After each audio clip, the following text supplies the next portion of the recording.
वीर नायक विदर्भातील प्रत्येक बातम्या। राज्यातल्या महाभ्रष्ट युती सरकारनं राज्याला काळिमा फासण्याचा विडाच उचललाय। राज्यात प्रचंड भ्रष्टाचार बोकाळा आहे। कमिशन द्या आणि टेंडर घ्या, एकच धोरण राज्यात सुरू आहे। या युती सरकारच्या कमिशनखोरीने महाराष्ट्राचा आराध्य दैवत छत्रपती शिवाजी महाराजांच्या स्मारकालाही सोडले नाही। महाराजांच्या पुतळ्याच्या कामातही भ्रष्टाचार करून निकृष्ट दर्जाचं काम केलं। त्यामुळे पंतप्रधान नरेंद्र मोदींनी अनावरण केलेला सिंधुदुर्ग जिल्ह्यातील मालवणच्या राजकोट किल्ल्यावरील हा पुतळा अवघ्या 8 महिन्यातच कोसळला।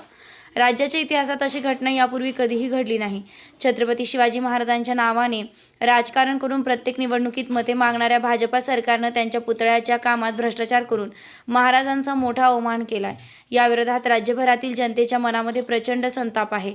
या भ्रष्ट सरकार विरोधात इंडिया महाविकास आघाडीतर्फे जोडे मारो आंदोलन जोरदार पावसात करण्यात आलं।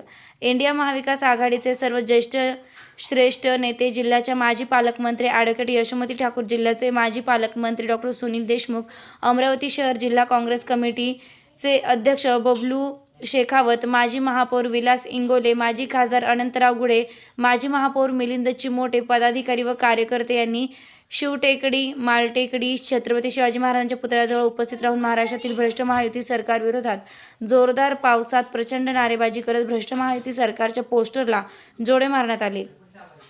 प्रसंगी संपूर्ण शिवटेकडी परिसरात छत्रपती शिवाजी महाराजांचा विजय असो, छत्रपती का अपमान नहीं सहेगा हिंदुस्तान, माफी मागा मोदी माफी मागा, कमिशन खा सरकारचा निषेध असो, एकनाथ शिंदे, देवेंद्र फडणवीस, अजित पवारांचा निषेध असो, अशा असंख्य घोषणाबाजी करण्यात आल्या।